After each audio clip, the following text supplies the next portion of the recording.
Le fondateur du parti Tiku Madagascar, Mashkaravalmanan, est à Sambava depuis cet après-midi.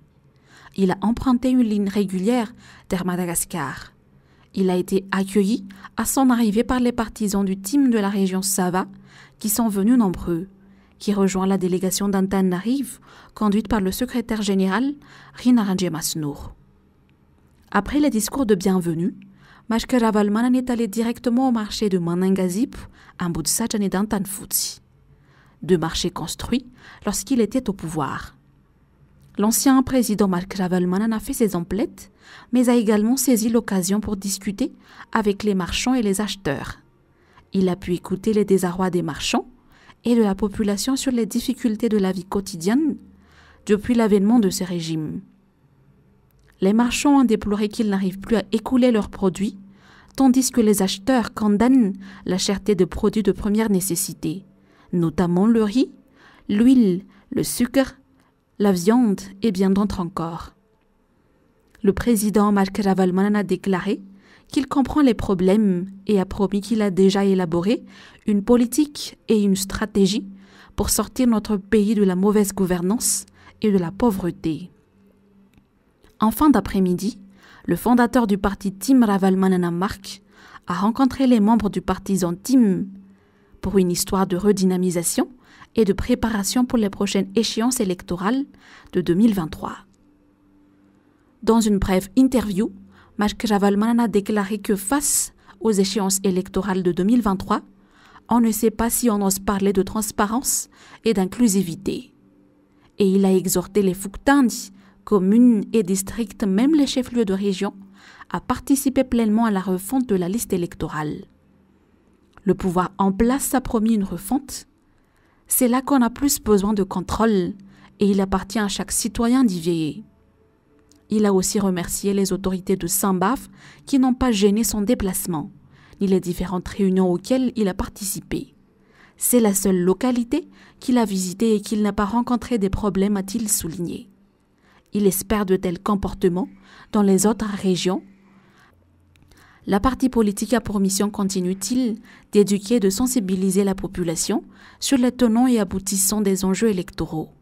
C'est la raison pour laquelle le président Mashkaravalmanan a fait ses déplacements dans la région de Sava.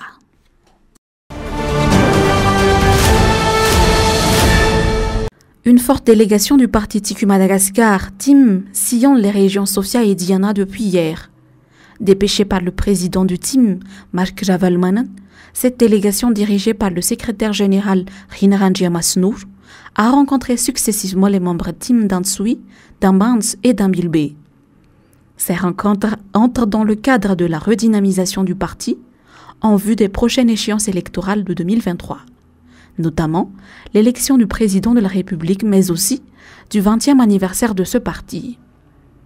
Dans ses brèves déclarations, le président du TIM, Mashkaravalmanan, devrait rassurer les membres locaux, RECTIM et DISTIM, les enjeux des élections de 2023, où chaque membre et responsable doivent vérifier scrupuleusement la liste électorale, se préparer d'ores et déjà au déroulement du scrutin.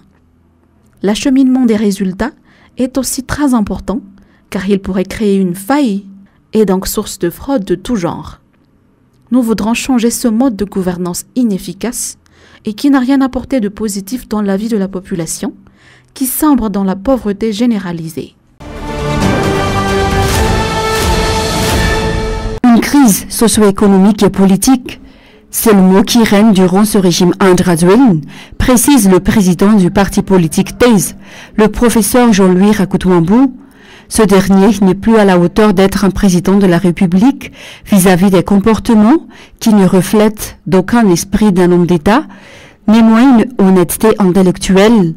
De ces 4 ans et quelques mois de gouvernance, le programme IEM ou l'initiative pour l'émergence de Madagascar n'a jamais vu le jour.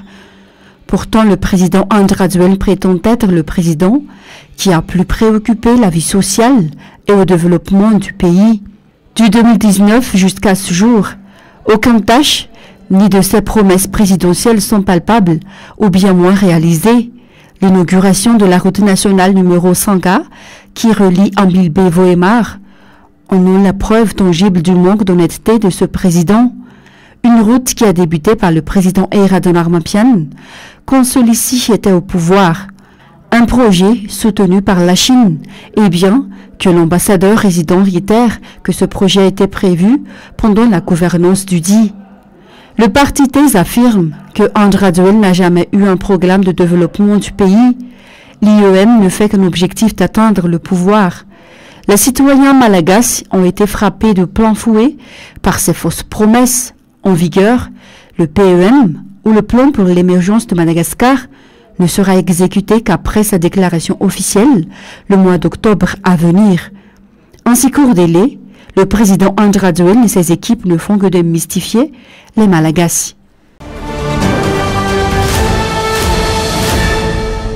La concertation nationale est inévitable afin de réviser et mettre au point les détails concernant le code électoral, retient le parti politique TES, a déclaré son président Jean-Louis Rakotouambou. L'utilisation des fonds au cours des propagandes devrait être déclarée et remboursée pour éviter divers scandales. La HCC ou la Haute Cour constitutionnelle influe l'opinion publique. Cette institution est à l'origine des crises politiques qui se sont succédées.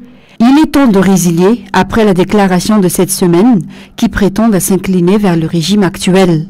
Selon une enquête faite par Manuel Valli en 2016, le président Eyradan Armapian a misé 43 millions de dollars pour la campagne de 2013. Si la somme atteint jusqu'à 180 millions de dollars pour Andrade pendant l'élection présidentielle de 2018, rien d'étonnant. Si ceux qui auront le pouvoir ne font que de remplir ses poches, la révision totale du code électoral est indispensable, précise le président du parti TES.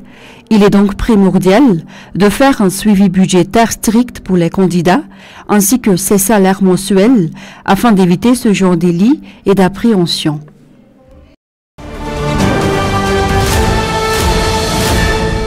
L'insécurité a récemment entraîné des morts et des blessés parmi les personnes albinos ou vadiges, en particulier les enfants. L'enlèvement d'une personne de ce genre à Ikung il y a quelques semaines a causé une grande tragédie dans le pays. Un incident qui a entraîné la mort de nombreuses personnes.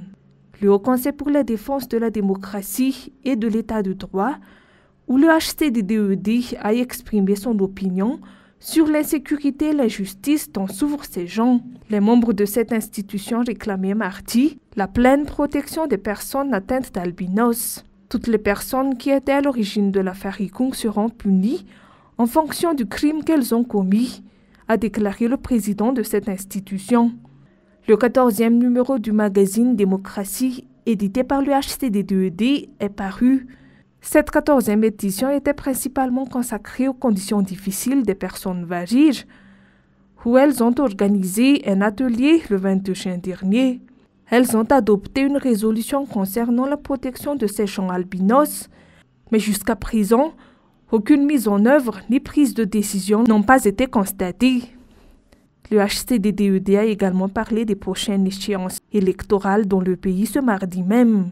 Il ne cesse d'insister sur le fait que l'élection doit être organisée et que la loi électorale doit être bien établie pour éviter le chaos. Dans tout cela, la révision de la liste électorale est très importante et nécessaire, ce qui est d'ailleurs la première étape à franchir selon encore le dirigeant de cette institution.